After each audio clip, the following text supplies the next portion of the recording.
started. So while I'm digging through here, how many of you guys came to the talk yesterday?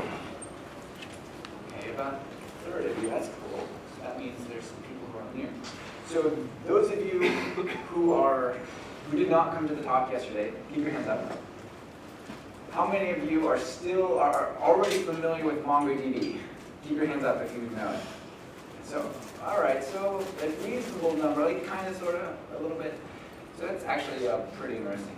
I guess you guys are like, I know Mongo, I don't need to go to this talk yesterday. But this one maybe is good. All right, so I think I'm supposed to kind of stay in this area, so I won't walk around too much. We're going to look at about 4 different topics that are really key to making MongoDB work well. Since some of you maybe don't have any experience with MongoDB, I might take 3 or 4 minutes at the beginning of a demo to just say, like, look, quickly, here's how you talk to a C# and so on. And then we'll talk about those 4 things. They're moderately involved. But let's see if I can remember them without my slides. So the first thing we're going to look at is document design. Now, with relational databases, you've got, square things, and you connect them together. And there's an art to doing that. But there's a lot of guidance, third normal form, and all these sorts of things in SQL that help you reason about this. In document databases, this applies to like Raven or Couch or any of them, as well as Mongo. It's a little bit of a black art to figure out how do I put these things together. And it really comes down to what are you trying to do with your application. Right? So depending on your goals and how you're using it, how you're querying the data, you may or may not make certain trade-offs or choices. So the first thing we're going to talk about is what are some of the rules that would apply to a document database for that. Okay. Second thing we're going to look at is indexes. Indexes turn out to be more important in document databases than they are in relational databases. Because typically, when you break stuff into a bunch of little square things and draw relationships between them, those relationships frequently point at a primary key in another table, which is already some sort of index thing. Here, you have these subdocuments, fields all over the place that would replace these foreign key tables, these other tables you're linking out to. And they don't have any implicit generation of a key. Okay, so there's more places where you have to stop and go, oh, I need a key, I need an index here for this to work right. Okay. The other one we're going to look at after that is profiling. How do you look at a running MongoDB app and go, this is slow, this is fine. I'm not talking about going into like the profiler for your application, but how do I go into the database and go, this query is not using an index. This query is taking too long. Can I change it? Can I change my documents? Like, what do I do? What you do is maybe different, but how do you even find out what's slow and what's not slow? Okay. And finally, we'll look at the sort of network topology choices that you guys have. So you can do replication, you can do sharding, you can do sharding replication, you can do like read, scale out, read, write, scale out, all sorts of stuff by arranging the way these things are linked together. That's one of the really powerful things of Mongo, that to talk to one of these clusters that does all these interesting things, I just talk to the sort of cluster supervisor thing called Mongo S, and it has exactly the same API as the regular Mongo. So my code doesn't even necessarily need to know that it's doing any interesting stuff to scale out. It's just a sort of implementation detail at the cluster level. All right, so that's what we're going to talk about. And I guess I could have clicked that thing and shown you guys there. There it is. All right, so just to remind you guys, we talked, those of you who came, about a third of you, yesterday, this is Michael's definition of NoSQL.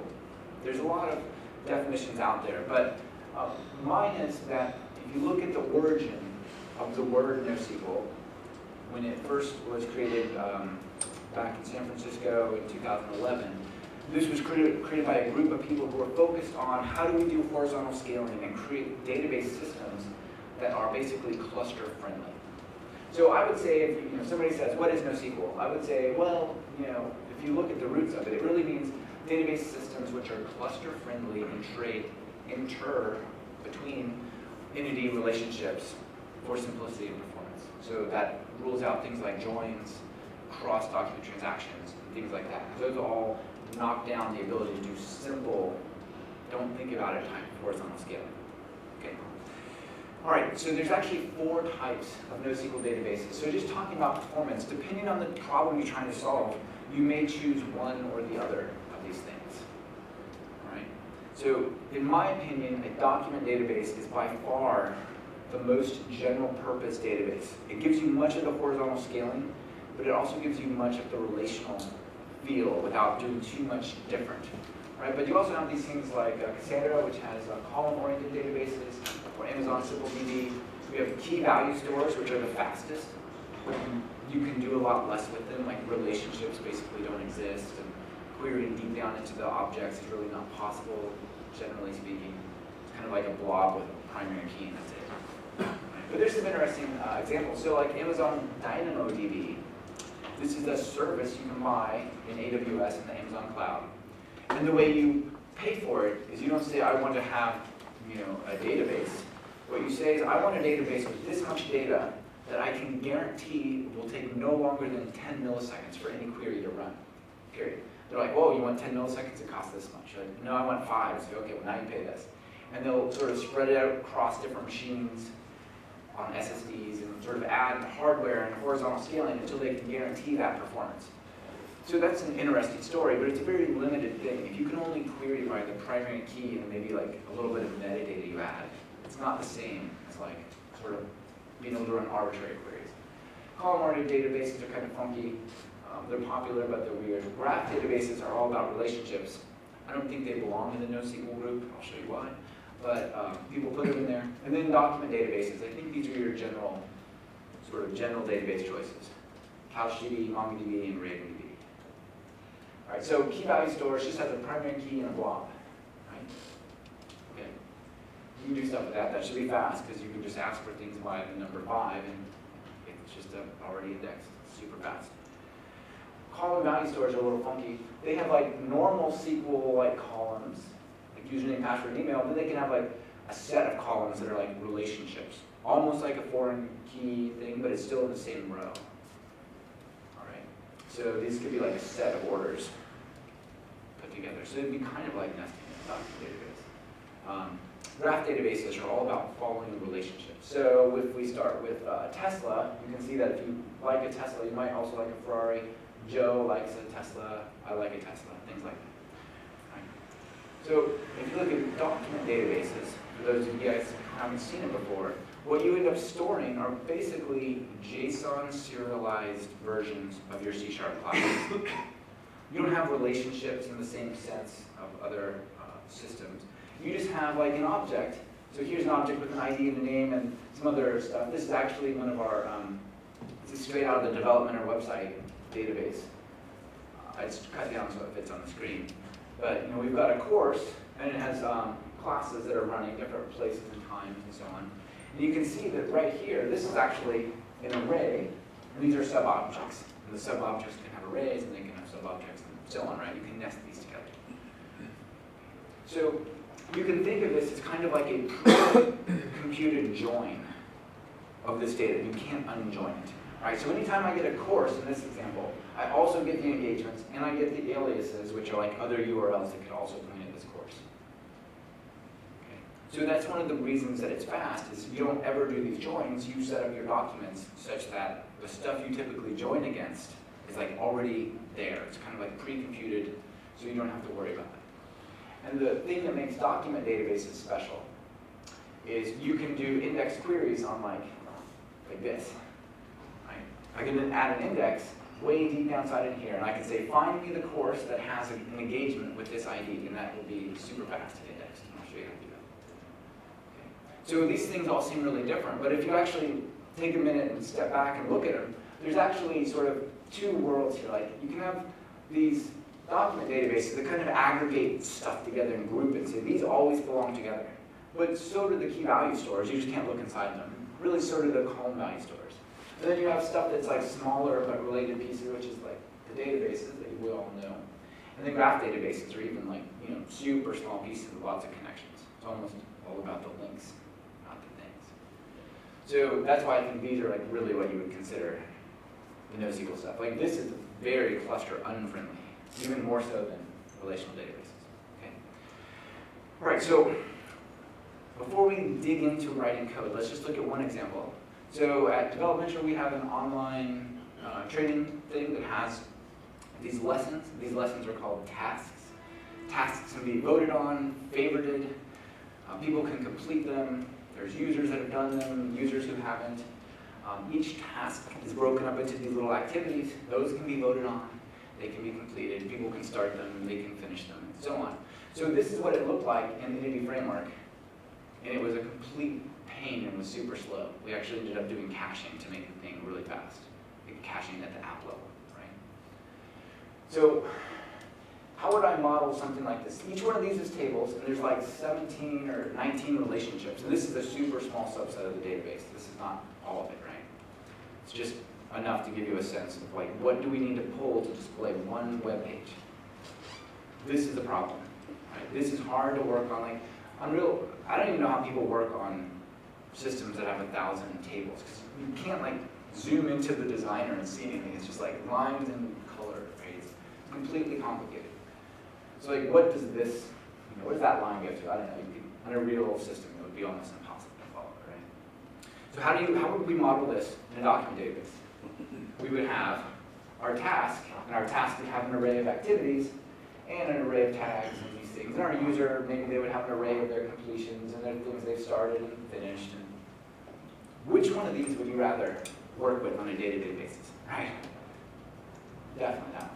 So you can see there's still a lot of classes involved, but the stuff with the boxes, those are the ones that actually represent the top level objects. So what I want to do is go and work on some code here. Let's switch over, probably enough talking for a little while.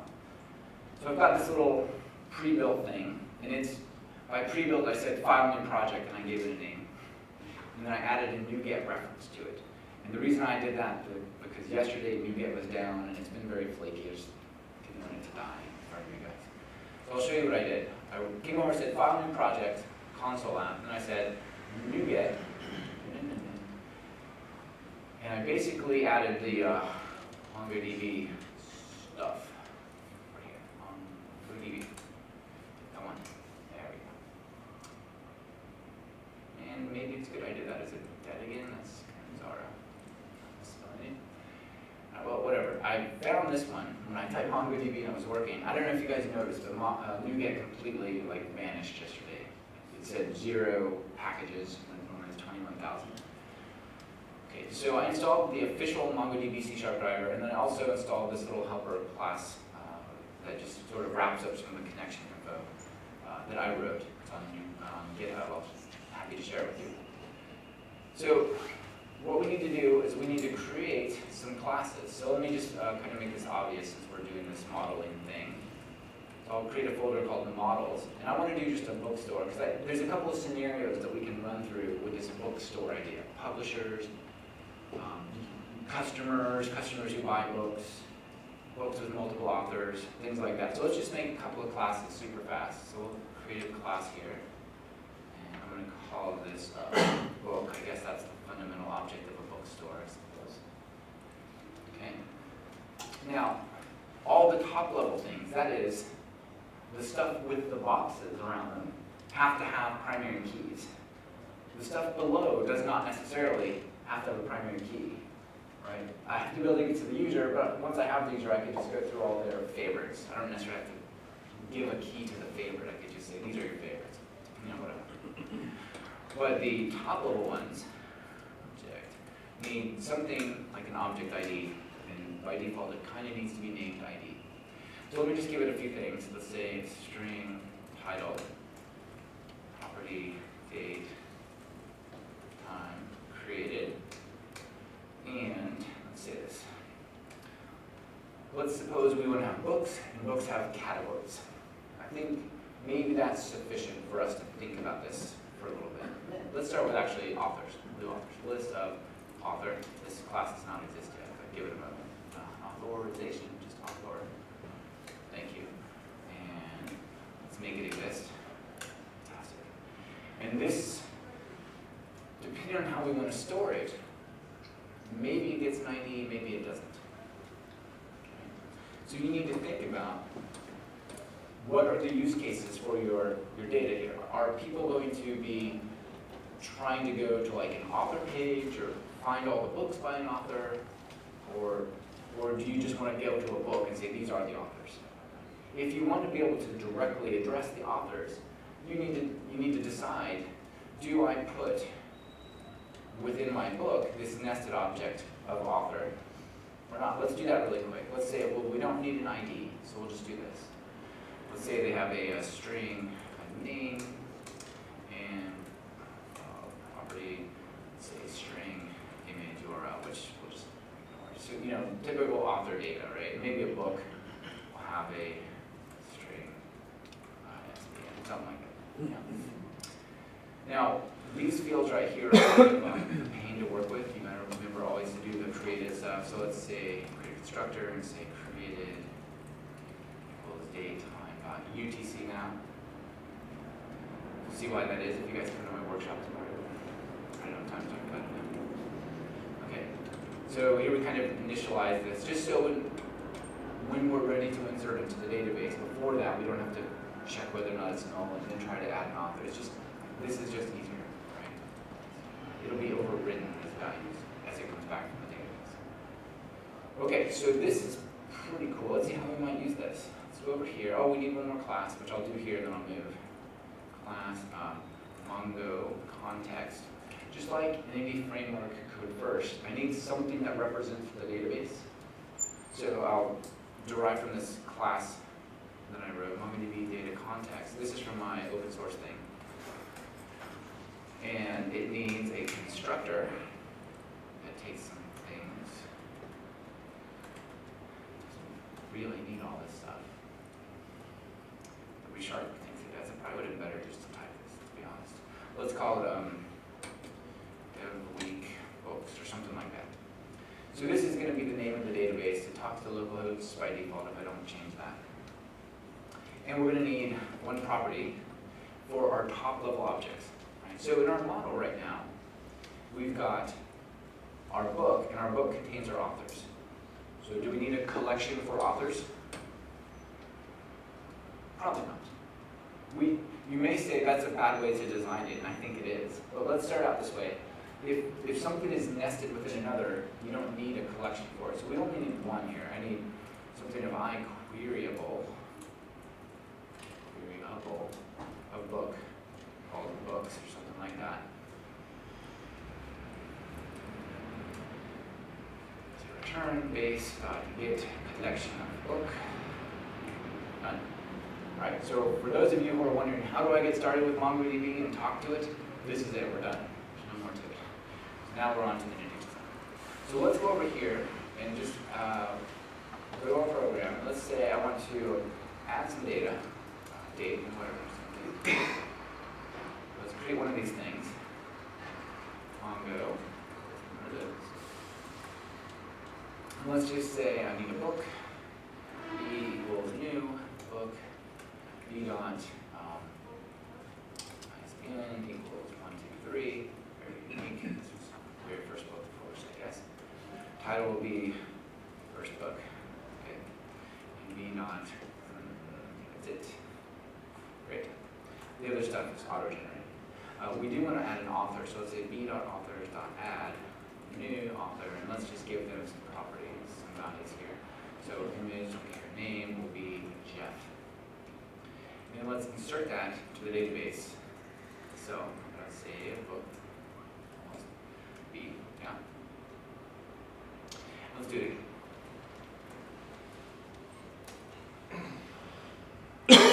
This one. Shift, this will be second. This one's going to have two authors. Jeff, and this will be Bill, Ted. They both wrote those. Okay. So let me just run this really quick. Okay. It created the database in MongoDB. It inserted the two things. We should be able to go look at the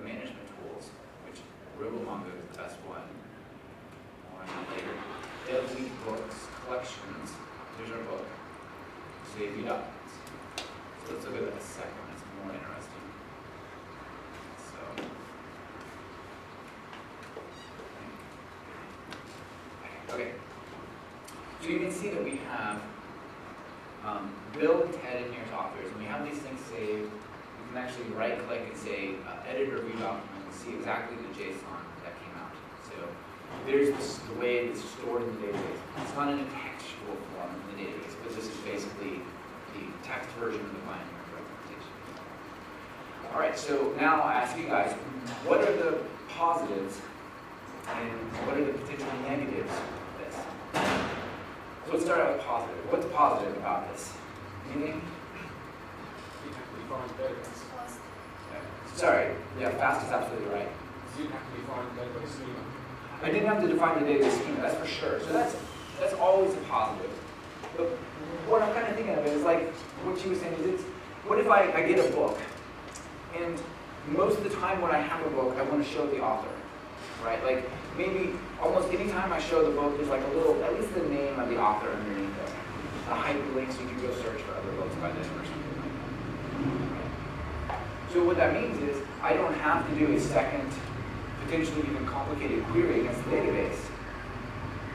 Right? There are no joins in MongoDB. This would be a second query against the database to get an author if there was a separate table. So this is super fast, right? This is as fast as it's going to get. Unless there's a whole lot of authors, and I usually don't want to show them. Then I'm always pulling that back and reading and writing that to disk. And if I'm not using that data frequently, that's wasteful, right? So that's one of the trade-offs that you guys have to think about when you design these documents. The other one is, what type of queries do you want to do? Would it be possible for an author to write 2 books? Sure. Well, if I store it like this, then I'm going to have data duplication. And that may be okay.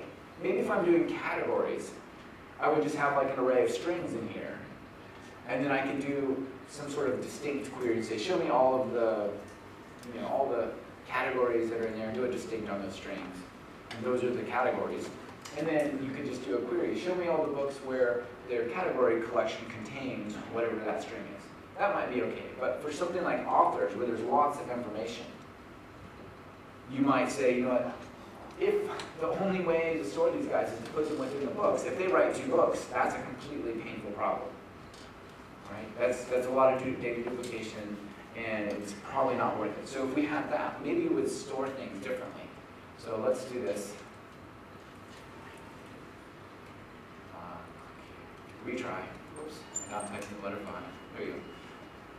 Go back to the beautiful stuff. It ran for the time. So let's go and try an alternate mode of working with our data. Let's go, you know what, that was a bad idea. Let's don't do that. Let's instead go to our author class. And let's suppose that our authors are going to be the top level thing. And because they are, they need some kind of ID. Object ID is the simplest, like you would do. This probably doesn't make sense anymore. So let's do this. Say mongo.save. This is not a good idea. We need to hold this. So we can do that. And let's do Bill and Ted as well.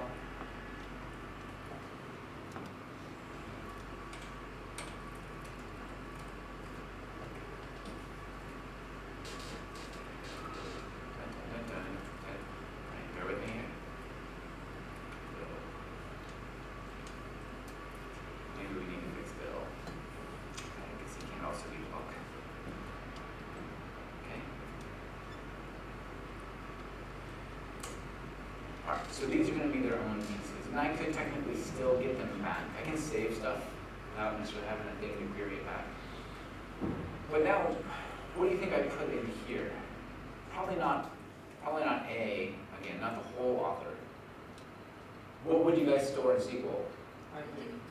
The ID, that's right. You would probably, in this case, a person can write many books, and a book can have many authors. You need like this normalization table. In MongoDB, we don't do that. Almost ever.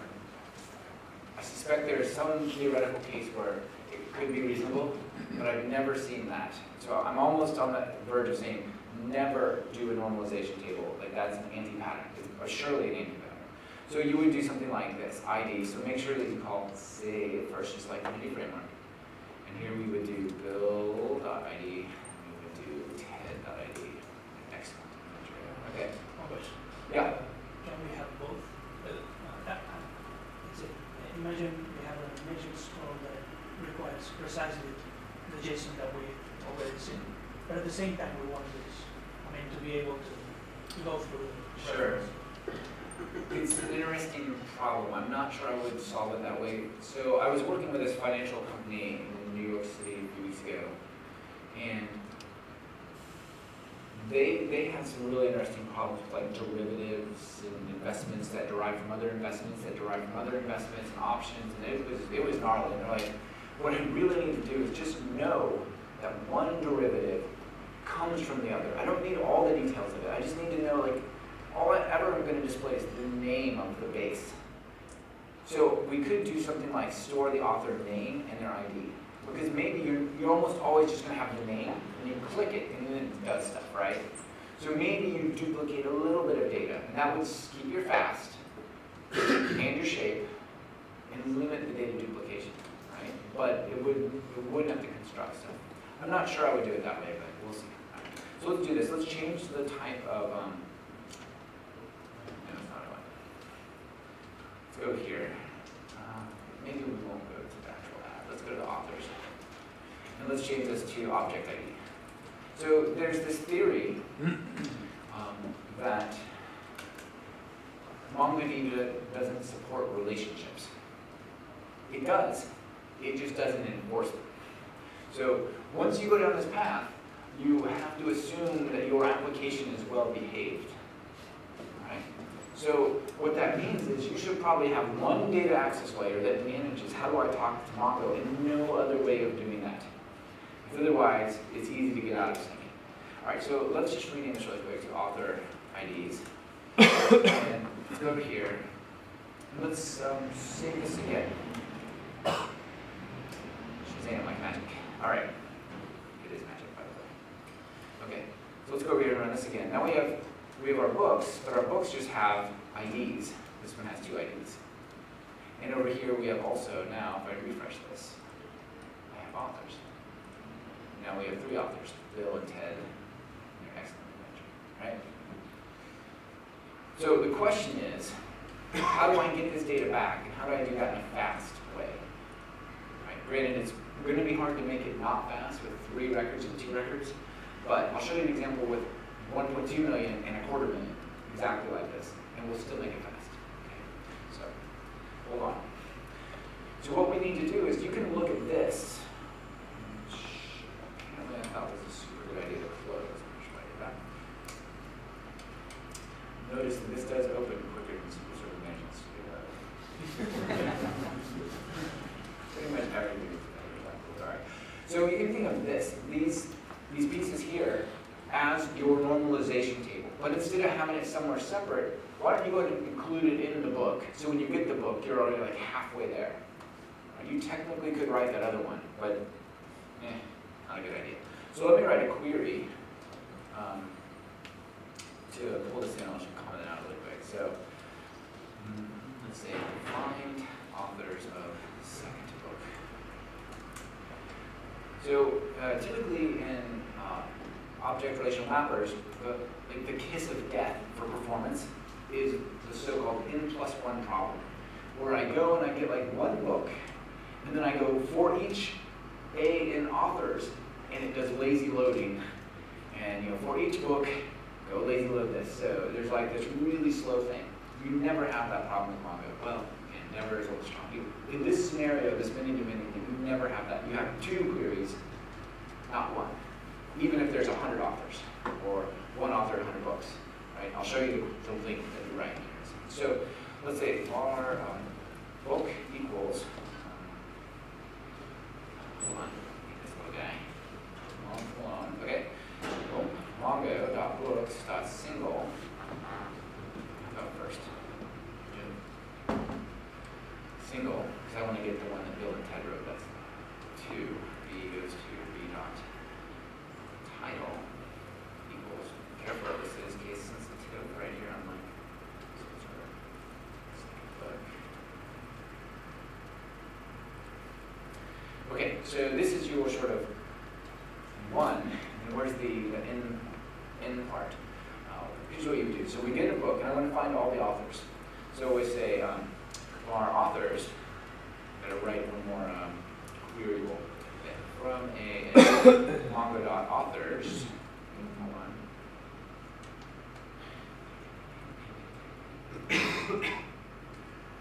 So now this is the top level thing. In order to get to it, I have to have authors. Okay. Something to query about. So this is pretty awesome. Where a dot id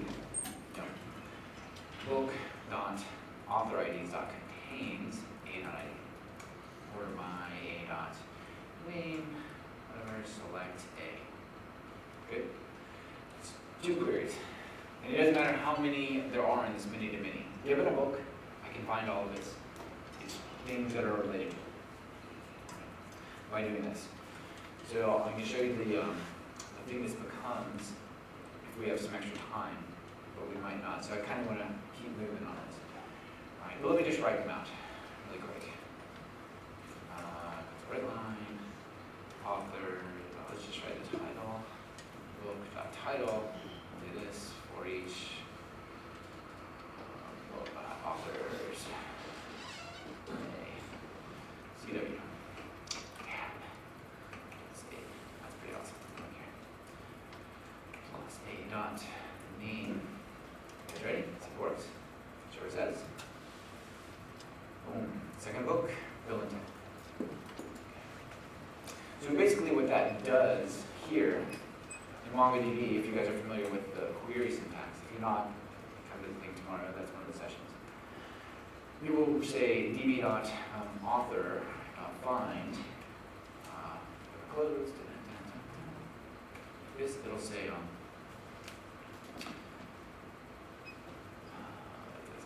underscore ID colon $n colon, and it'll give you an array like 1, 2, and 7. So it's kind of like a select where this is in, kind of that sub-select you can do in SQL. SQL skills are getting rusty. I've used it less lately. But yeah, so that's very similar to what you could do, but not what ORMs typically do. Right? But in Mongo, this is a super common pattern for modeling many to many, because otherwise there's a lot of data duplication somewhere. Okay, so let's look at the slides really quick. That'll be sort of the first thing that we were talked about, and then we'll move on to number 2, which is maybe actually the most useful for you guys. I'm not sure this may be tossed up between the first two. Okay, so we talked a little bit about why Mongo over like Raven or Couch or something like that. This is Raven and Couch, Mongo and Rake all graphed up here. One of these databases is unlike the other in terms of usage and popularity. Mongo is the right? There's just lots of people doing Mongo, lots of open source projects leveraging Mongo. You can go to NuGet and get like an ASP.NET session state provider that runs in Mongo, a caching state provider. Like, lots of choices you get if you choose this over Raven, or Couch is more popular, but still kind of downward training, kind of scary. Okay, so let's think just really quickly and review. Should we embed these objects as subdocuments, or should they be their own collections? The promise of Mongo is that you have a lot fewer top-level things to reason about, fewer relationships to juggle. Right? It's kind of simpler.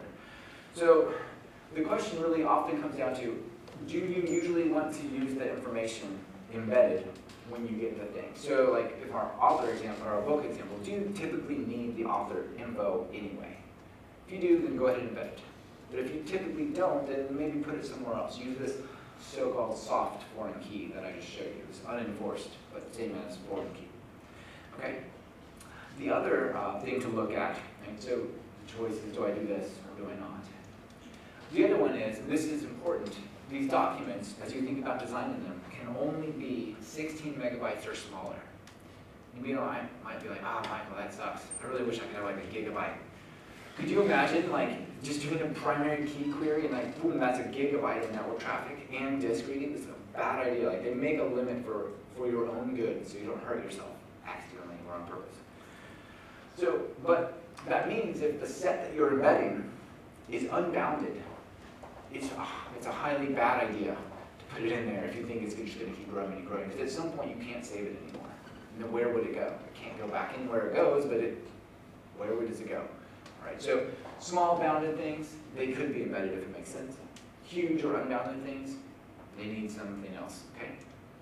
All right, let's keep going.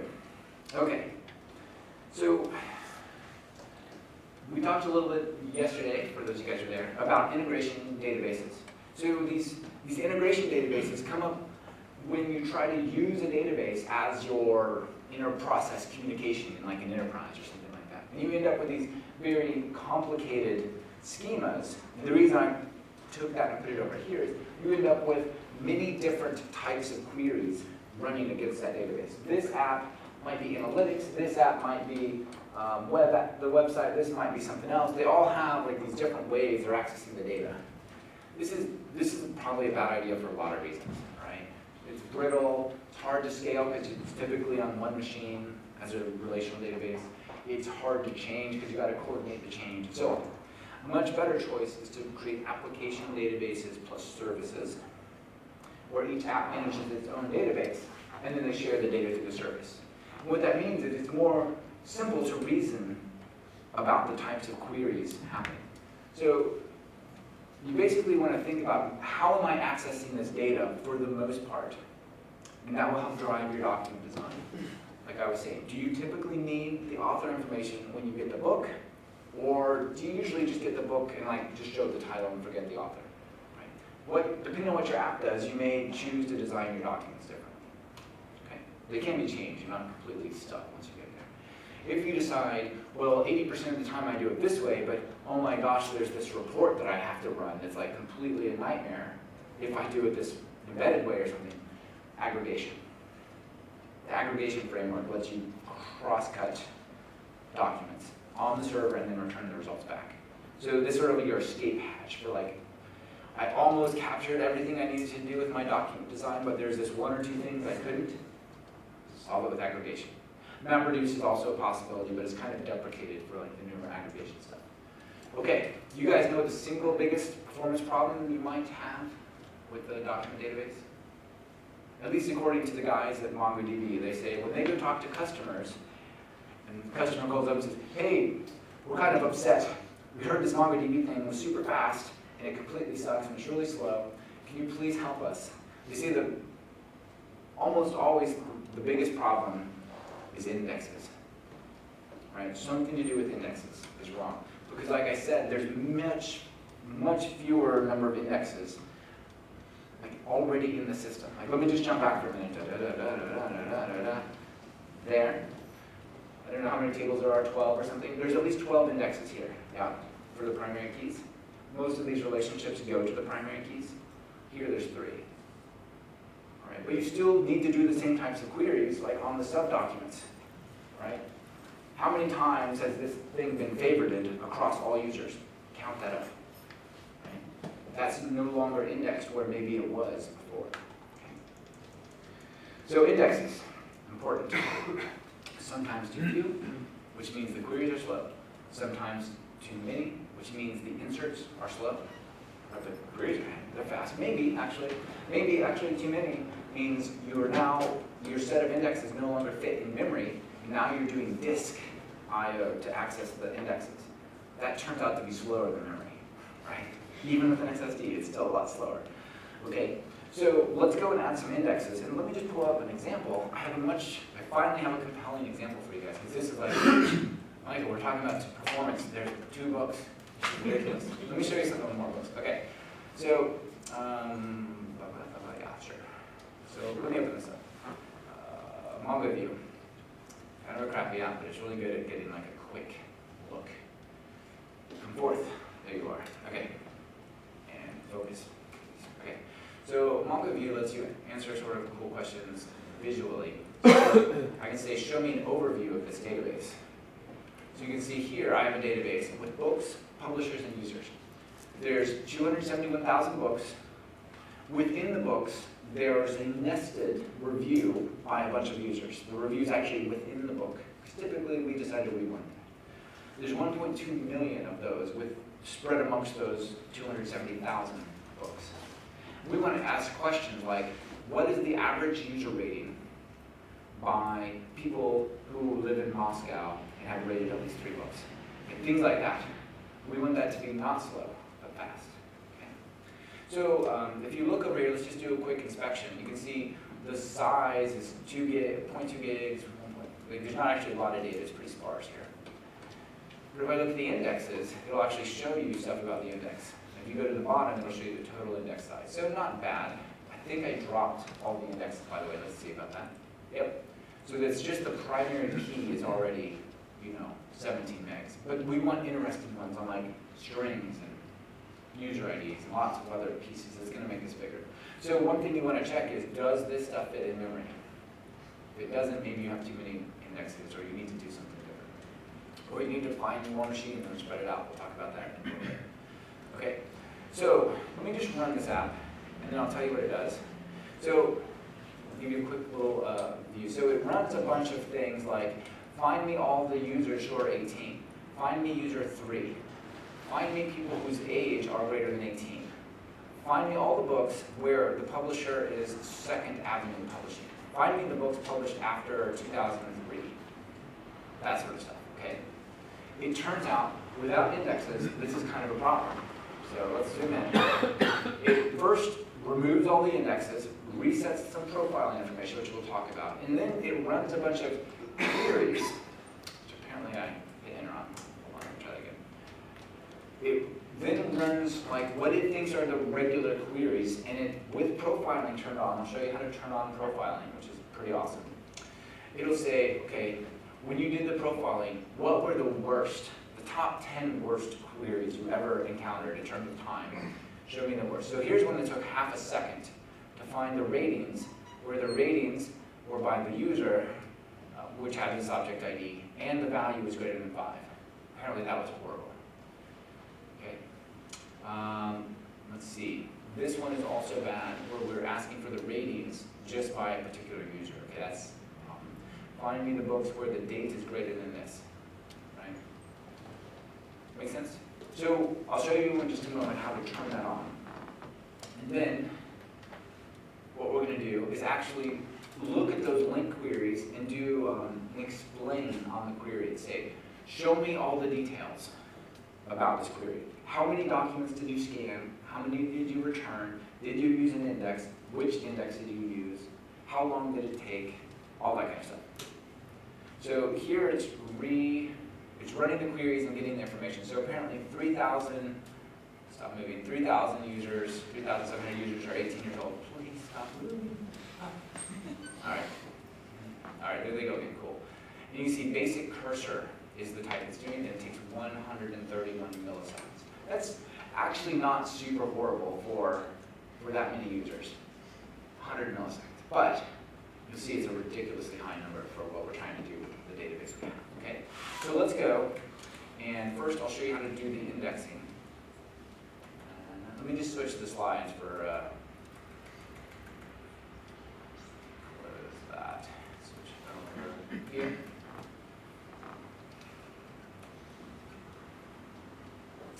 So let me first show you the profiling, actually. So if you look at this, which apparently didn't take that, you can run this command at the bottom in the shell, or you can run basically the same command in C#, take your pick. I prefer the shell because it's quick and easy to turn it on and off. You say turn off profiling, drop the table that is the profiling table, and then create it as a capped collection, which means it only grows to however many bytes that number is. Because if you don't do that, and you forget, you'll get a call and say, Michael, the server doesn't work anymore. All the inserts are failing. Like, why? Oh, it's returning like out of disk space. Why? Oh, because it has a terabyte of profiling information, right? You don't want to do that go on forever, probably. So just set a limit. And then you say, I want to, here's something I'm not sure you would do in a relational database. I want to look at the really bad queries. Show me all the ones that take more than 5 milliseconds. That is really a problem, right? Including joins and everything. So this is what we just did. And then we ran some queries, and then we just did a query against system.data.profile, sort by a millisecond. We go over here. So you get this data. It'll tell you what the cursor is, whether it's a B tree cursor with the name of it, or is it a basic cursor. How many milliseconds did it take? How many documents were found? Right? Actually matched the query that you really wanted. How many were scanned in indexes? How many were scanned on disk? Did it use the index only? Yes or no? Right. Ideally, for stuff you do often, you want index only is true, cursor type, B trees, something. Okay, so let's go fix that. Let's look at the worst offender in our little example here, which is apparently gone. Fantastic.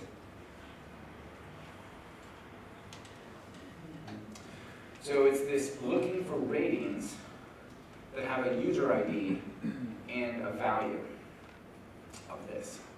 Okay, so let's go in here. We can add indexes. So we can say Mongo dot, this is a book. I can say insure index. You can either give it a string or set of strings, or you can use this index keys, and then you say the name, right? But you can actually just say, I'm looking for, and let's look at the book really quick. So a book in a bookstore looks like this. Let's say view, document. Okay. Ratings, ratings, ratings. There you go. So up here somewhere, we have a ratings, and within the ratings, we have these sub-objects with a user ID and one with a value. So let's go and look what was slow here. Well, the thing where we were doing ratings and value. So let's try to add a composite index. Oops, out here. Down here. So I want to have one that has ratings dot user ID. Hopefully that's right. Case sensitive, by the way, folks. So don't get that wrong. Like capital value, lowercase value, not the same. Also with the W, not the same. So let's do that. Let's look at the other ones we have open. Of course, I closed them, so whatever. Let's try it really quick. See if we at least get that first one to go faster. So in this little app, every time it runs the slow version, it says, okay, that was slow without indexes. And it answers the question. This time it's 122 milliseconds. Let's see if I got my index right. I may or may not have. Adding the indexes, all of them that it needs for this many records, turns out to be slow. But I just have one right now. So, but it is over like 1.2 million records or nested records. So let's try it again. Let's see if we can get a different answer.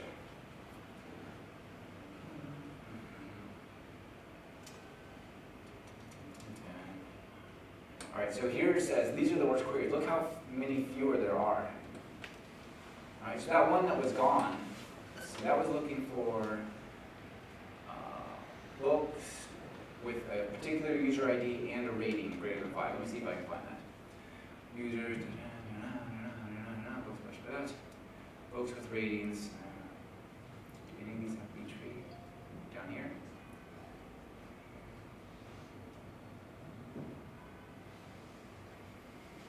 Oh, this one here. This was the one. Remember, this took 122 milliseconds. That's better. Over 1.2 million records. I find this an acceptable speed. We can keep going like this. All right. So now, what do? We go up here and we say, for zoom out before we all get kind of dizzy or something. We now go rerun this again, and we say, after adding indexes, the next thing that was kind of sucked is going to the book and getting a publisher by ID. Let me do one more for you. Okay. Insure index. Publisher. When it's a fundamental property or an array of fundamental properties, you can just say its name. So does that first index, does that remain on the database now? Yes. Okay. It does. So insure index will just go, is it already there? All right, cool. We're just going to leave it alone. One of the fundamental differences between this and like Raven is when I insert new stuff, it computes the index as it goes in, and it doesn't tell me it's inserted until it's in the index. Because if it's in the database file but not in the index, it's missed in the query. That leads to eventual consistency, which leads to tiers, right? This is like SQL. You insert, it's inserted. You query it immediately after, it comes back, right? So that's good. Surprising feature you might want for a database. Yeah? Do you need to remove indexes in MongoDB after one? Sorry, could you repeat the question? Do you need to rebuild indexes after one? Do you need to repeat them? Rebuild. Oh, rebuild them. So that's a really great question. Sorry about not understanding you. Do you need to rebuild indexes? No, you need to compact indexes is really all you need to do. So there's a command you can run, db dot, I think it's like just db.compact, and it will both it'll defrag the file system where the data lives, and it'll defrag the indexes. So that you may want to do. You can look at your index fragmentation and things like that. Let me show you one more tool that while we're on this concept of like performance on a single server. Because I think like 99 out of 100 of you will go, yeah, one server is all I need. Because 0 milliseconds, that's fast enough. Not that many people actually have real big data problems where they truly need to scale. Some people do. Let me show you something awesome. Like as if we haven't been doing awesome already, but let me show you more awesome. So watch this. If I run this thing called Mongo top, this thing will cruise around and say, well, where is the work happening right now in my database? Well, right now there's nothing, but let me go run this bad boy. I can look at it and zoom. You can see it's saying right now in the book collection, not the book database, the book collection was where all the work was happening. Right? Later, maybe it's in the publishers or in the users.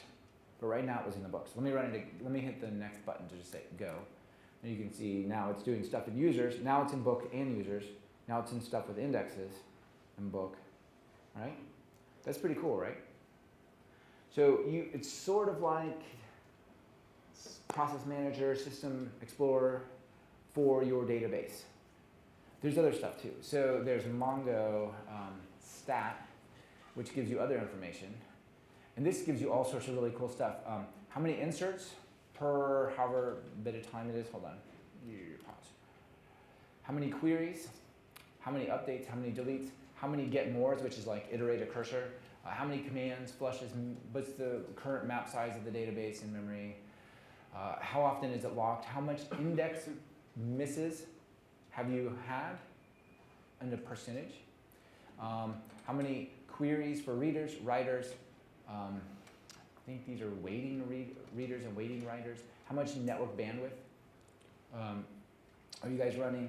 And sort of stuff like this. So let me just show you a really quick number as we were thinking about performance. One of the, let's see, which way does it go?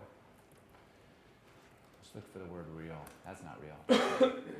Oh, okay, this is later, but it's just while we're on it. This sort of information you can gather about systems. And one of, I won't say which one because I don't want to give away internal details or whatever, but there's Mongo HQ for hosted data.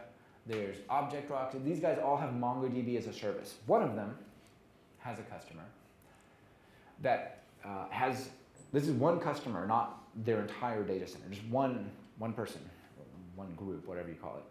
They've got 120,000 database operations per second that result in 2 gigabytes of data exchange between the app and the database per second. Right? That's a really interesting performance you can get. We'll get to the scale out in a little bit, but you would see it through things like this. You'd be like, oh my God, there's a GB behind that number there, right? Look at it, it's going. Yes? Is there any way to have further information so that, for instance, level of complexity, things that maybe now are quite fast because they're not in Sure. the data, but then will go in the future? They don't.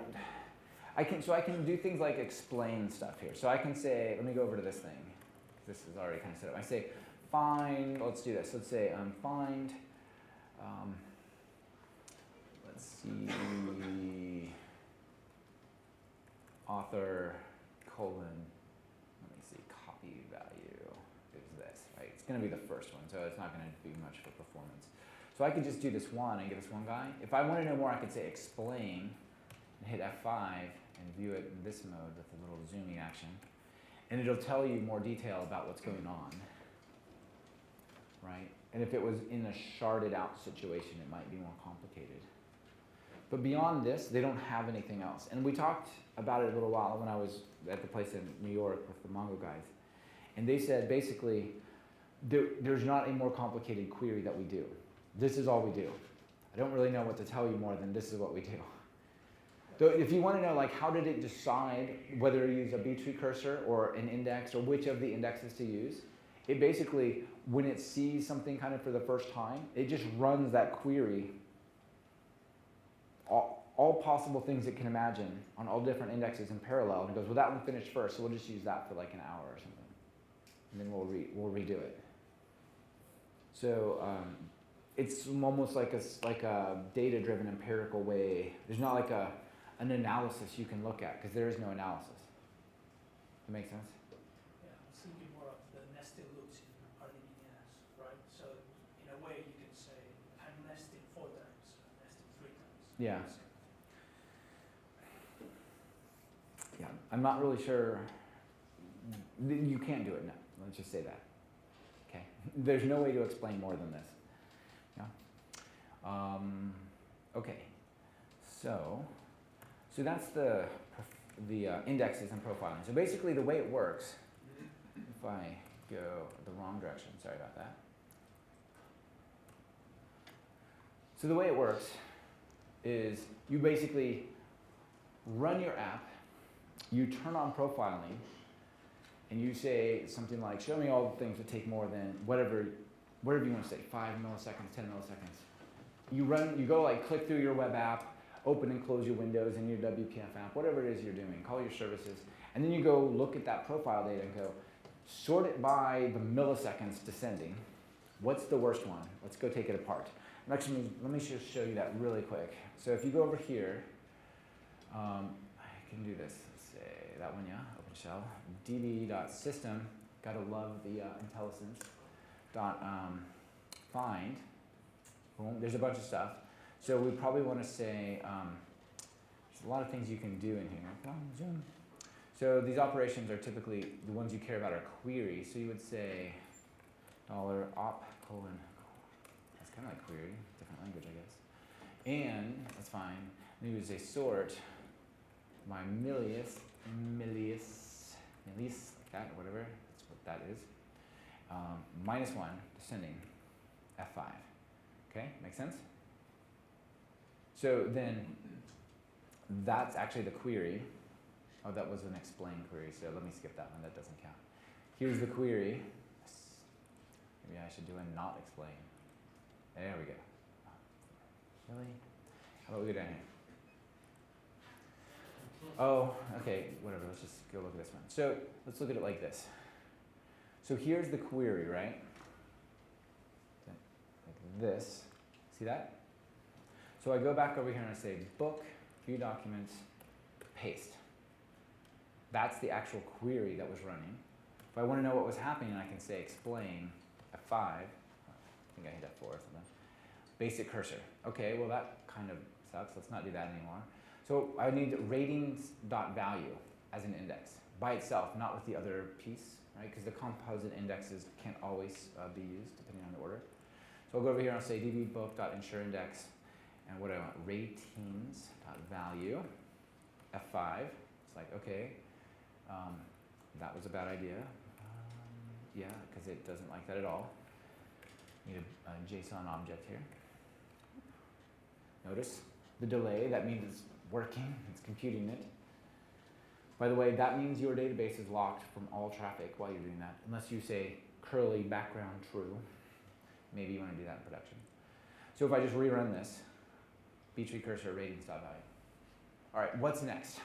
Let me go over here, drop all my profiling, turn it back on, click around my app, repeat.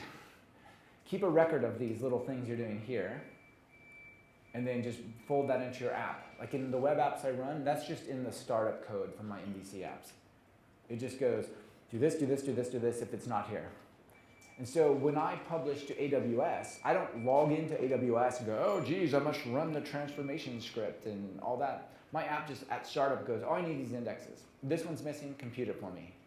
And it just goes, right? So I don't ever not ever, almost never have to log in and do database like updates. Just the app can kind of do that as it starts. That's worked good for me because it doesn't really cost anything if it's already there. And if it's not there, then you want it to be there anyway. So, and it's at app start, right? It's not like there's a request coming at that time. Make sense? Okay, so now we have two more things to talk about. Actually, one more thing.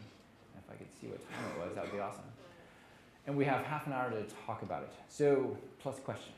And typically there are lots of questions in these things. So, let's flip through the profiling bit. I'll show you, I guess, one or two things. So there's these two ways in which you can do it. You can do it this way, where I just said the names. Or I can do it like this, and do a little more C-sharpy expression tree style. There's no way here to say descending. So you may, that doesn't always matter because it can reverse the keys, but when you have composite keys, this one ascending, this one descending, versus this one ascending, this one ascending, those have to be used differently for like sorts and stuff, okay? You might need to express that. If you've got something like this, where you've got an array of categories, you just say ensure index categories, and it goes, oh, that's an array, so we'll just create an index entry for each item in the array. So you don't do special stuff for nested value types. For nested, you don't really do special stuff for nested objects either, but you have to say the name, like review.userid. Because you have to say that, you have to put this in the quotes, because dots are not allowed in JSON as variable names, which is reasonable given that you dereference them by dot. Okay, so you want to choose the right index. That means start with no indexes, go click around your app with profiling turned on, find the worst one, get rid of it, rinse, repeat, right, until you don't see that anymore. So I mentioned this to some of you guys yesterday. This site, which I built, develop.com, for our training stuff, including our MongoDB class, is built on Mongo, right? MVC and Mongo. You click around, you see all these queries. These pictures are actually contained within the instructor object, because every time we reference an instructor, we show them. You know, go to our courses. On this whole site, as we pull up stuff, there is not a single query that is a query, not an update or something, that takes more than 5 milliseconds on a relatively wimpy VM. So you guys might wonder, well, Michael, how are you really sure about that? Well, I turned on profiling, I clicked around on it for like 5 minutes, and the profiling was empty. It was good. Right? Maybe like under some weird load situation, I can make it show up. But generally speaking, you do this pattern, right? Turn on profiling, play with your site or your app, see what shows up in the slow pieces. There's also a way to turn on profiling to say, just record everything, no matter how long it takes if you want that. But you know, that's kind of a different thing.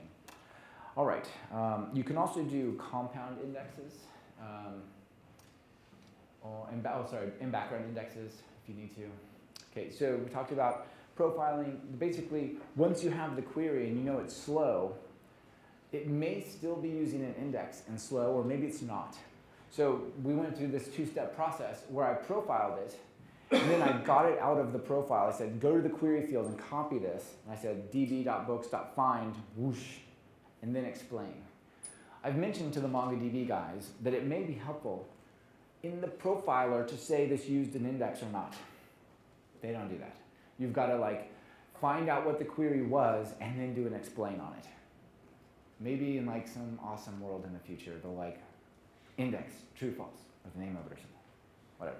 So it's not hard, but it's kind of a two-step process when it really probably should be one. Okay, so you run this on the shell. You can run basically the same thing in C#. You click around, off it goes, right? You find your slow queries. You can do this in C#, but really for this step, I think the Rebel Mongo is just as good as anything. Okay. Maybe you guys disagree. But things like whether or not it's a query, an update, some other operation, a delete, you don't really care about those because you can't affect how fast a delete is. You can only really affect how fast the queries are, unless, I guess, you got to find it, right? But that probably shows up as a query and then a delete or something. But so those are the few things that you care about. The namespace, by the way, is actually the name of the collection you're working with. So like books, db.books or something like that. Okay, so then you can profile them. And you could go pull back the slow queries, where they're updates, where they were in-memory sorting. So you might want to add an index for sorting, something like that. Okay, let's go back. Right, let's see, I don't want to repeat myself too much. Okay, the next thing we want to talk about, I did say there were 4. Maybe I'll just click through the slides, because it's not particularly complicated, is not treating, sometimes, don't treat MongoDB as an object relational mapper, which, by the way, you can't do because there's no relationship. It's an object mapper, right? But that still, don't treat it in that form where you pull the entire thing back, like the user with all their ratings or whatever, and then change it a little bit and push that back down. It's a lot of work and synchronization when maybe you just want to increment, the number of ratings they have, or put an ID onto a field of things they have rated, or something like that.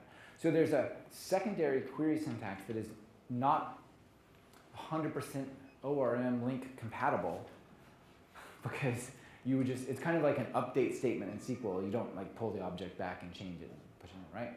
Where you can do something with this book, and you say update, and you give it a query and an update statement. And the way you create the query and the update statement is there's this query of type with a bunch of methods, equals, not equals, greater than, not null, exists, doesn't exist, things like that. So I would give it something that finds the field I'm talking about, and then the value to compare against. And then a set, or an unset, which would mean remove that value as if it just were never there. Or push, which means put this value onto the array, stuff like that. So there's all these operations, I think they're on the next slide. So if I want to change the price to 32, I don't have to pull the whole book back. I just say, find that book, and on the database side, please change its price. And then I just call this function here, right? There's something very non-intuitive about the way MongoDB works with updates. It updates only the first one it finds. Even if this is not the primary key, it updates only the first one it finds. However, if I switch it to remove, it removes all of them by default, unless you say only one. Whatever. So you have to say true if you really mean to update them all. Just because it's super non-intuitive, you say update where this case is true. It's like, oh, and actually all of them. It's a little bizarre, but it's not hard. It's just super easy to forget. You're like, why is this not changing? Why does it change a little bit each time? Like one more. Just run it like 20 times, it'll be fine. Okay, so here are the operations. Like if I want to do this query where the property equal value, you can say that equal thing. Or if I want to do greater than, I can do the GT, right? So these are kind of defining querying operators. And then you have the update ones as well. It's basically there with IntelliSense. Okay, so the last thing I want to talk about, and how much time do we have to do it? Yeah, we got 20 minutes. Briefly, is the various scale-out scenarios. So, just one more time I want to emphasize, the main thing that's awesome about MongoDB is you get a very simple programming model that's relatively fast without doing this, okay? You get a really nice way to continue to change and evolve your app that's pretty fast, that doesn't require insane distributed computing knowledge or anything like that, right? That said, if you really do have a big data problem or a data integrity problem, like I must have my data backed up off-site always. Like if your data was in the World Trade Center, in 2001, you were really unhappy if you didn't have an off-site backup, right? There's companies that just lost all of their data. So you can easily use what I'm about to show you, just say, you know what, I want one of those in Edinburgh rather than here. And just stay within about a second of whatever I do here, just do it there. Or you can say, I want to do MapReduce jobs or analytics or reporting, but I don't want to do it on my live server because it's kind of near the limit. And if I run this job, it brings it to a screeching halt. So could I please do that over here? So I could set up a replica that sort of is always a copy of it, but never is actually participating in the live site. And then run your queries against that thing. Or I could have sort of a data integrity thing. Say, I want to have a copy of my data but exactly 6 hours delayed. So that if somebody says db.customers.remove, oh, whoops, I forgot the where clause, and they're gone, you can just say, oh crap, go back over there and restore it this way, right? All of those things are possible. And I guess the last one would be, that's pretty common, is I want to have my web front end in Europe, in Asia, in the US, and in Australia. And I would like to have the data that it accesses, at least for read-only scenarios, local, but consistent globally, right? That's relatively easy to do with what I'm about to show you. So you can say, here's this big connection of all these machines through these data centers. And dear ASP.NET web app, please connect to the one with the lowest ping time. That's very likely within the same data center rather than across the world. Unless it's dead, then it'll go across the world. Right. And then the last one also is, what if somebody comes by and like destroys that server that your database is running on? It might be nice that your web app continues to run. So just sort of fault tolerance. All right, cool. So typically when you scale out in SQL or Oracle, you just get like a really nice and expensive computer, lots of RAM, extremely expensive hard drives, and there's like a guy whose job is to make sure it works. And he's really not friendly to help you change it or anything. And it costs a lot of money, and it's a big sort of single point of failure that is potentially a problem, right? And there's a limit to how much really nice hardware you can get. It'd be better if you could say, you know, spend a little bit of money and get a whole bunch of little servers and put them together and get both better fault tolerance, better performance, all sorts of things like that. Okay? So we'll see, because the way the documents bring together the data that's typically used together anyway, if one document is over here and I go, hey, find me this one, and it pulls it back, you probably don't need to do a join here and a join there and a join there. And right, you probably already have what you need. Maybe I'm going to say where, and it goes one here, one there, one there. But then once it's got the three back, you have what you need. You don't have to coordinate these servers because the way documents are already aggregates. So it's super easy to do this scaling. So there's basically two ways to scale, though. You probably want to look at the sort of the difference like this. Like, what are you trying to solve? Am I trying to make it so a single query or aggregation job or something runs faster, or that I can run 100,000 queries in parallel and they don't completely bring the thing down? Like, are you trying to scale so you can support more users? Or are you trying to make individual operations faster? Because if you're trying to make individual operations faster, there's this whole concept of a replication set here where I can put all these servers together. Maybe this one's in Asia, this one's in China, and these three are, you know, in Europe or something. But they all contain all the data. And a query would only go against one of them. Doesn't really necessarily matter. We can talk about how that works. But a single query will only run against one of those servers ever. So if one server is not enough to make that fast, then replication will not help you, right? If I want to do, maybe one server can handle 10,000 requests, and all of a sudden I have 100,000 requests. Well, adding 10 times the servers will totally solve that problem, because they can distribute the reads, right? But the individual one could be fast enough. If what you need to do is make sure that you can execute stuff faster, you can, even for a single one, you can create these things called shards, where you set up a bunch of servers in like a little management piece. And you can say, I want you to distribute based on this key, sort of hash it and send it about, and sort of share the data somewhat equally and keep it in balance. And when I write to the sharding server, it will figure out which place these inserts go and write them. And when I do a query, if it's on the primary key, it'll find the one and get it back. If it's something like where the date is greater than, it'll fan that across all 5, run it in parallel, and like aggregate it back here. So that sort of lets you distribute the computation of a single query or an aggregation job or something like that. What do you guys think this does to reliability? Up or down?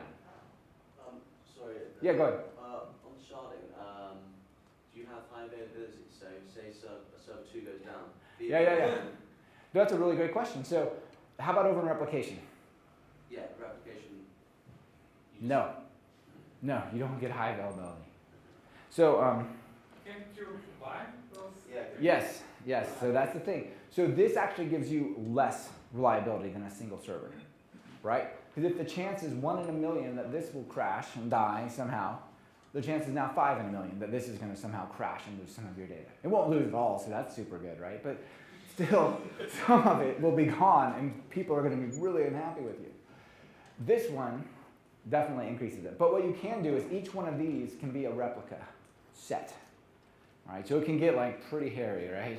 And each one of these can have one of them which is offsite and one of them which is for analytics. And like, yeah, my brain hurts, right? So the more you combine it, you can do a lot of things. But my experience is typically people just run with a replica set of 2 or 3. Very rarely do they actually have sharding. But maybe if they've got lots of data and they want to do analytics and aggregation, they might do sharding. Right? But they should, but rarely do both, like you said. I mean, like one company I talked to, like, you know, we have this sharding set up like this, X, Y, and Z. And before you tell me, I know what they should run as replicas, but let's just say they're not and just talk about it as if we have this other problem to solve first. Right? That's just how it goes, because it's just like, you know, it can get really complicated. It depends. Are you Facebook or are you like Joe's data center's website? I mean, you gotta decide like what your level of risk is, right? For us, we run one server, but we do hourly backups. And the server is on the web server, so if it goes down, like it's not like the website will keep going anyway.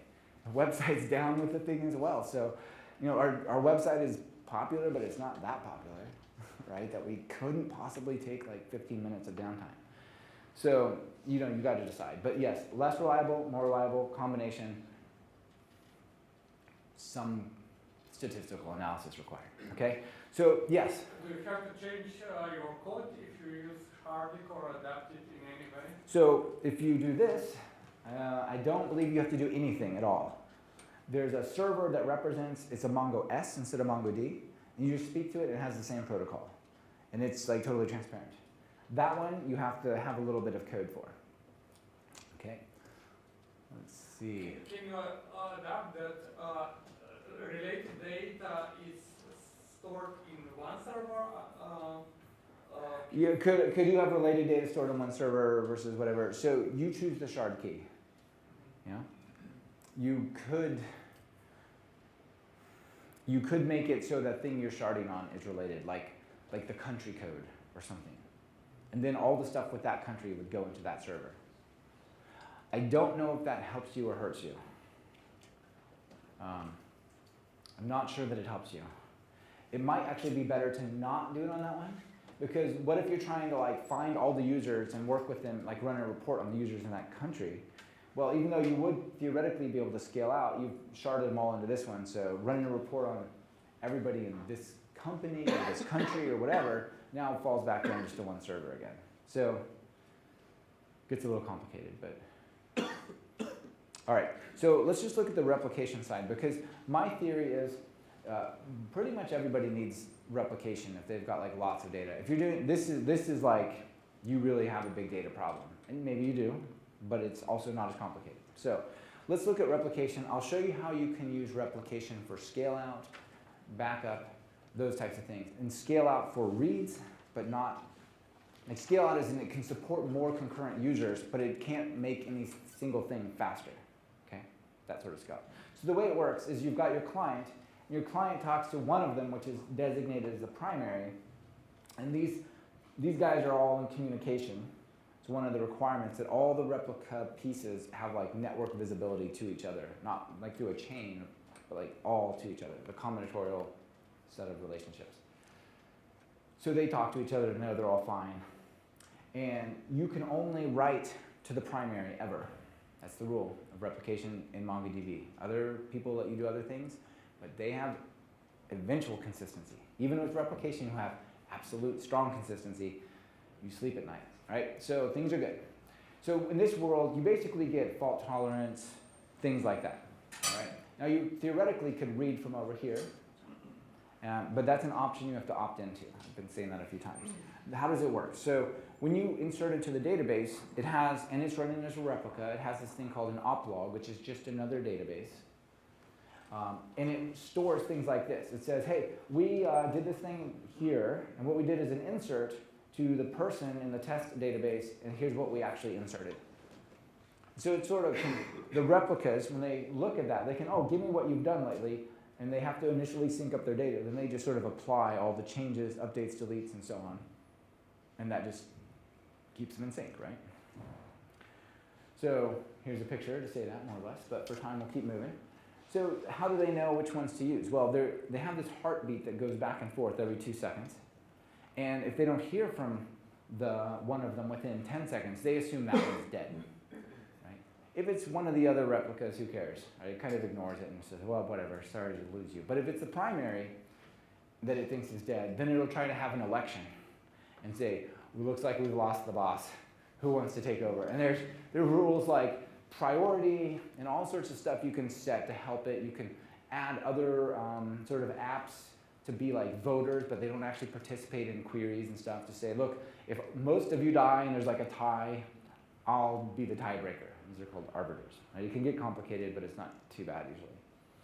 So here's how it works. We've got these guys, they're all talking to each other, and maybe something kind of goes wrong and that one fades out. So then this one gets elected, and they don't talk to that one anymore. Right? But once it comes back, it'll come back as a secondary and go, whoa, I'm behind, let me catch up. And it'll read the oplog of that guy. Okay? And then maybe, once they're all in the sync, he'll go, hey, I'm really supposed to be the primary because I'm on SSDs and I'm local, and the other one is off-site, so I'm re-elected myself or something like that. So you ask about code. You should change your connection string to say, I'm talking to this replica set made up of these 3 servers with this replica set name. That means your code will participate in the replica. So when this happens, when this guy dies, it knows how to find that one. It'll talk to it, right? If you just left it alone, it would just fail. Say, I can't find the primary. It's toast. Like this one, even if you say replica set 0, it can't find it. You don't have to have all the servers. Like once it finds one, it'll discover all of them. But it's got to at least be able to find one living one in order to recover from the failure. Make sense? And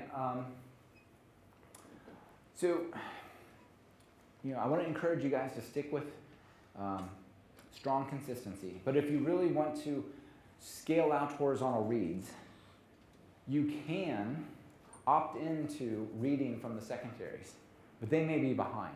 So what do? You basically have to trade durability for consistency at that point. I'll show you how.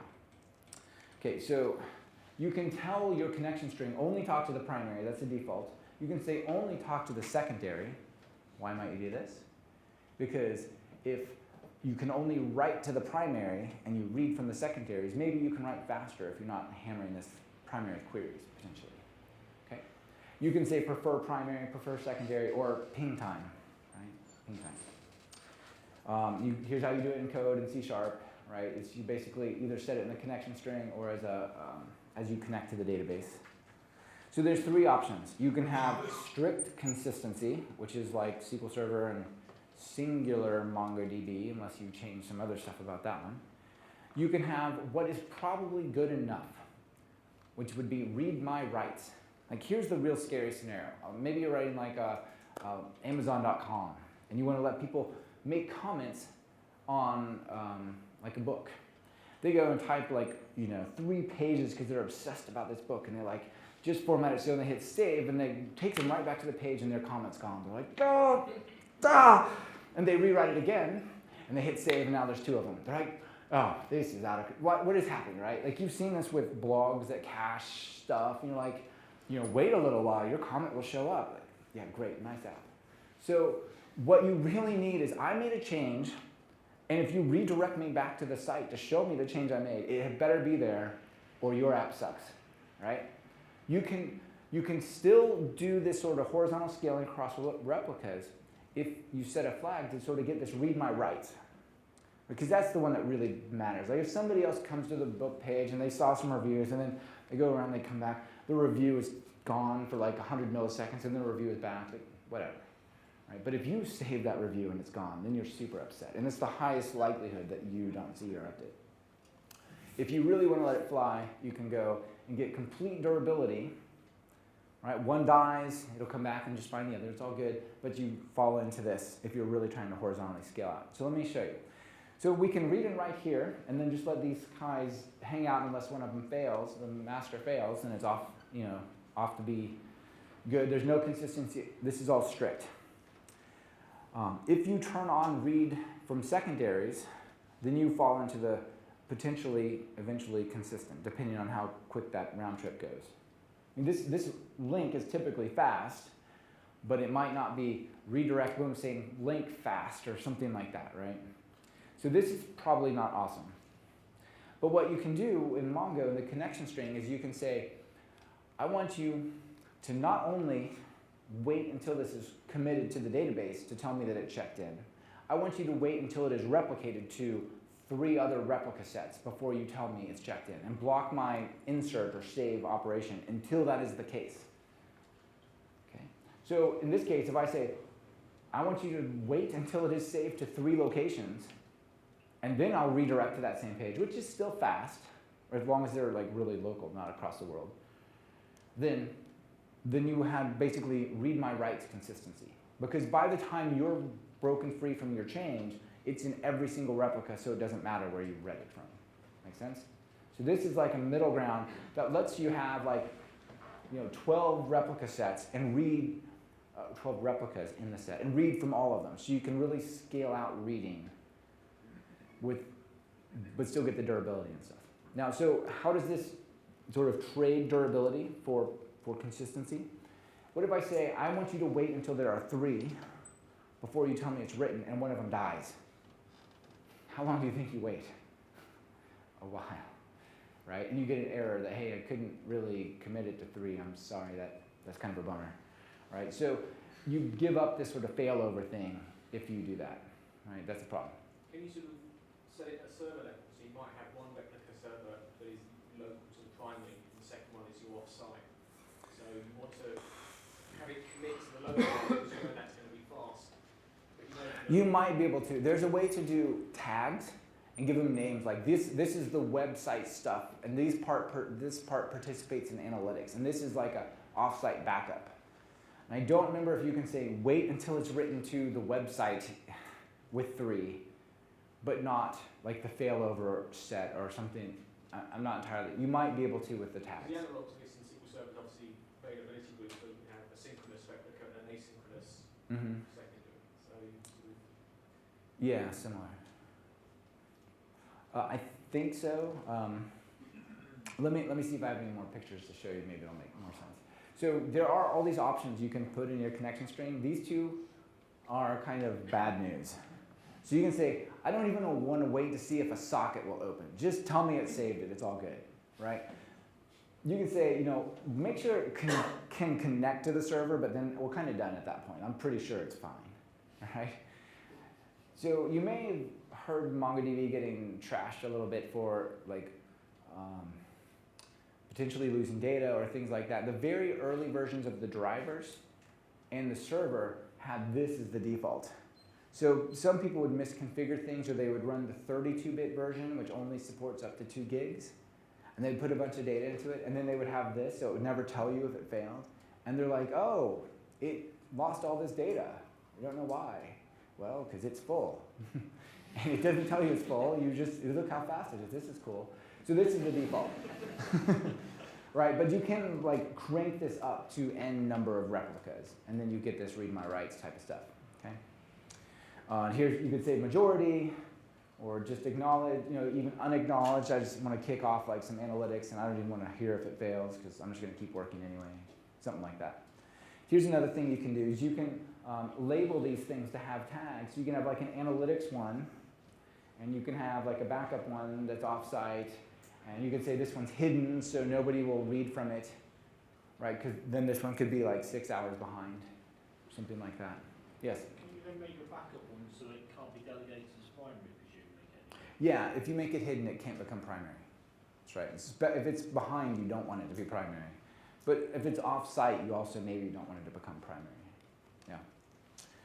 Okay, so that definitely does not cover everything you guys need to make Mongo fast, but it gives you a lot to work with. Starts with good document design, kind of like the Goldilocks, right? Not too big, not too small, just right. Little medium-sized documents are good, whatever that means. Indexes and the profiling techniques to actually figure out what the indexes you should have, not sitting down and like having a theoretical session with your data, but just run it. What's slow, what's not slow, right? If you don't have enough data, you only have 2, then maybe that's not going to work. Maybe you got to think about it, but things like that. You can stop using MongoDB as an ORM or an OM and make these in-place updates. For the apps that we write, we do about 90–95% link queries ORM style, but every now and then there's really hot data that needs to change frequently and we don't really need it back. We'll use the in-place updates with like an increment or something like that. And then finally, if you really want to, you can scale out and add a whole nother level of complexity, but chances are you probably won't need to. Maybe you want to for replication, for durability, but then if you just say read from primary, things are kind of still normal. But if you want, there's the whole world of like scale out you can go and do with it. It's relatively easy. And because MongoDB is free, you can have 100 shards and you won't pay any more besides the hardware, which is kind of cool. All right, guys, questions, comments? You first, sorry. Can we remove indexes? It's a bit unsure. Can you remove indexes? Yes, I think the command is db.collection.removeindex. But it seems like, well, duh, Michael, of course. The one thing that I didn't really show you is you can name your indexes. It's much easier to remove them if you give them a name that you can remove them by. Because it auto-generates a name, but it can be really crazy and non-predictable. So either you need tools to find the index name, but preferably you give it a name like sort books by author, remove index sort book by author, something like that. Yes? How Hadoop fit in the picture of NoSQL? So how does Hadoop fit into the picture of NoSQL? Hadoop, with my limited experience with it, which is small, is much more about running aggregation jobs and MapReduce jobs. So I want to basically run a report on so much data that it doesn't make sense to do it on one machine. So let's fan that out onto 100 servers, do the aggregation there, and then bring it back. The corollary to MongoDB is if you do sharding and aggregation, or sharding and MapReduce, it's kind of like Hadoop, but on your data. I think Hadoop actually goes to the file system or something. Like it's, yeah, I don't do much with Hadoop, but it's basically like a really specialized MapReduce job distributed framework. Yes? Anyone have other thoughts? Yeah. Is there any support at all for master-master replication? Is there any support for master-master replication? Third party or on the horizon or anything? So where you could read from either or write to either? No. Just nothing. No, there's none. I have a friend who has this problem. What you can do is you can make a replica set and you can tail the op log of either of them, and with your own system, take the things that go here and apply them there. Take the things that go here, and you could basically do it, not actually put them in a replica set together, just look at the op log, and you'd have to do the code that crisscrosses that. But that's somewhat painful, right? I mean, error prone and so on, but that's what you would have to do. There's no built-in support. Yes? They seem to always recommend an odd number of members for replication. Right. They typically do recommend like 3 or 5 or 7, something like that. And if you don't have odd number, I've never noticed any difference. Yeah, I think it's really when it comes down to 2, and they each want to elect themselves. So what you can do is you can have one of those arbiters that's always around, and chances of that one dying is really small because it doesn't do anything but like listen to heartbeats, and it can participate in the voting. You can also set the priorities of each of them. So you can say this one gets 10, 5, 2, 1, so that if there's a tie, there's always kind of like a tiebreaker because the one with higher priority will always be elected, even if they both try to elect themselves. Okay. Yes? Is replication done at the server like you do it in your database? It's at the server level. Yeah, I think it's the server level. Sharding can be at the collection level, but replication has to be at the server level. At least at the database. I'm pretty sure it's a server setting though. Yeah? Anything else? All right. Sorry, go ahead. Can you shard your master but not your secondary? If you're doing sharding, then each part of the shard would be a replica set. The thing that actually does the sharding isn't actually a database.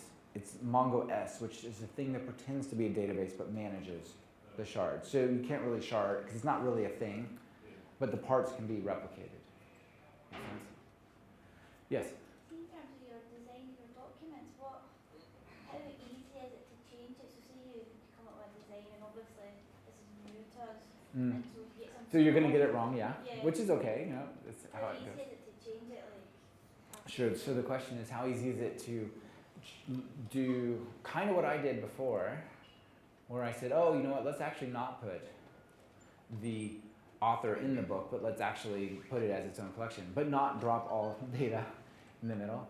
So basically, let me just show you really briefly like the schema evolution stuff. So if there's a new piece here, so if I say we now have a string called comments on the book, and I run this, it still works fine.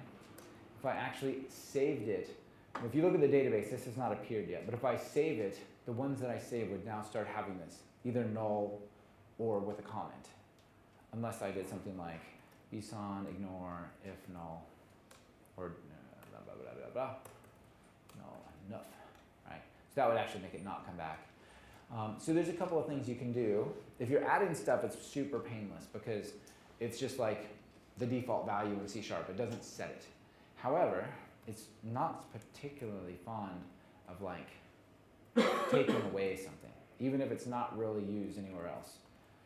This is not so awesome. It says element created does not exist. You're going to lose some data if you read this in, make a change, and save it back, because it couldn't put that thing in there. So you have a couple of options. By the way, those of you guys who came yesterday, you didn't see this one. This one's pretty awesome. One option is to do this.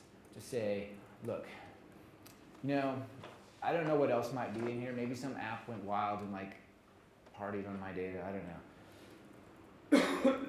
But I want you to just don't lose data, please. Additional data. But I'm not going to change my schema for every little freaky thing the guy in marketing did.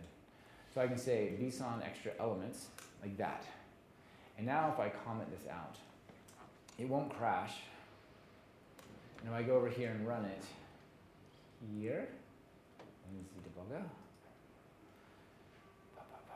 and you look at the book, I look at you. And there's now an additional data, which is a JSON document with created and all the other things and nested things and whatever, basically a sub-JSON document that would be the things that were trimmed off. So that's one way. But you might want it to really, really go away. Like, I want this never to have a comment or never to have a created date ever again. So then in that case, you could say, like, there should be kind of a warning here. bson ignore extra elements. Just forget it. Just throw that stuff away because that's extra. That may make perfect sense because, you know, in C#, these classes represent your implicit schema. And if you're like, well, that other stuff we don't use, I really deleted that property, well, then this might be okay.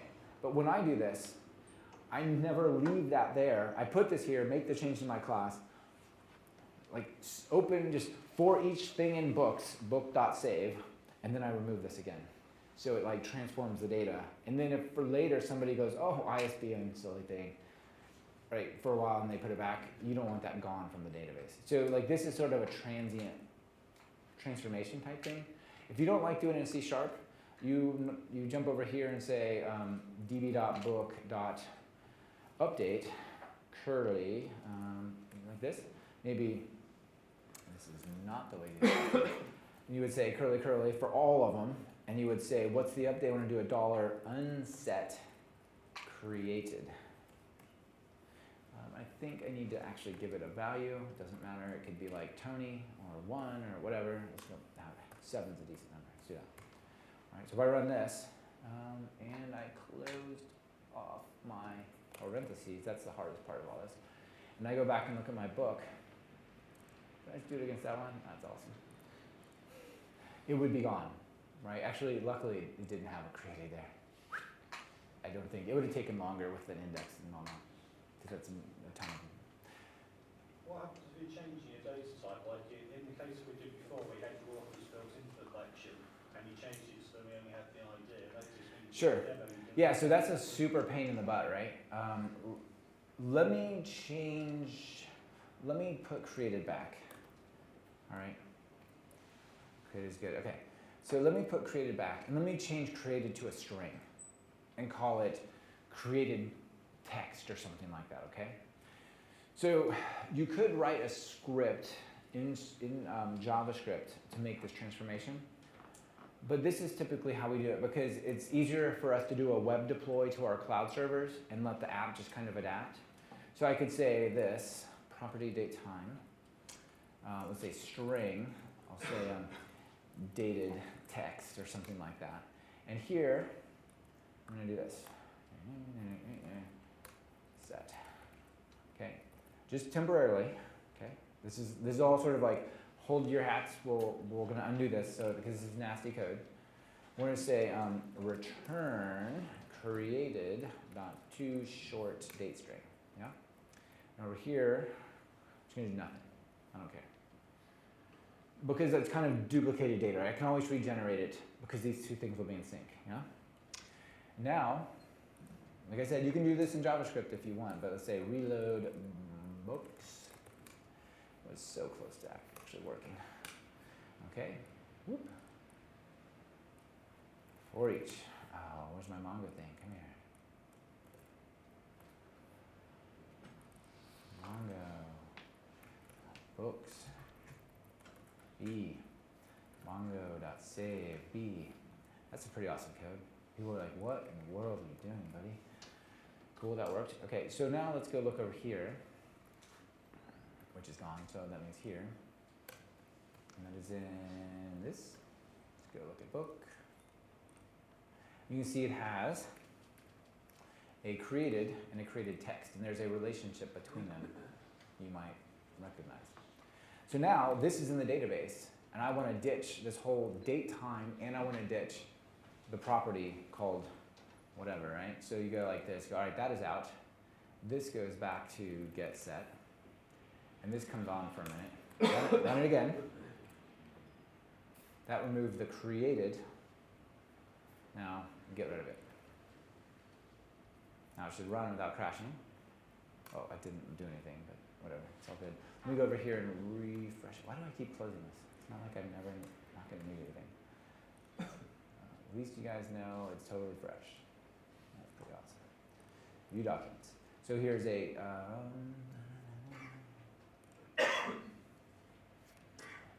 dated text. Oh, there's still a created though. Oh, because the additional data. If I took that away, created would be gone. And now, and let's put it one more time. Put this back. Do this. Right? F5. Created is gone. Yeah. So now I can go, okay, that was cool for that transformation, but we're done with all this stuff. This is all back to good. Does that make sense? It's like a multi-step process, which is kind of ugly. You could do this with one JavaScript thing, but this is super easy to not mess up. So this is often how I do it. Like, make that change, publish it, put it the other way around, publish it one more time, and the site just auto-adapts itself, right? I don't have to log into EC2 and run JavaScript that I'm probably going to delete the wrong field anyway. Make sense? All right, so I think we're way over time, so why don't I take any questions you guys have up here, but I have one more quick comment for you guys. Tomorrow I'm doing a workshop, an all-day workshop on this, so if you want to dig in deeper and look at even more stuff and some of the other features, you can look at the description or ask me questions or whatever. So if you're interested, please come. And if you want any MongoDB training, we at Development have MongoDB training. Thanks everyone for coming.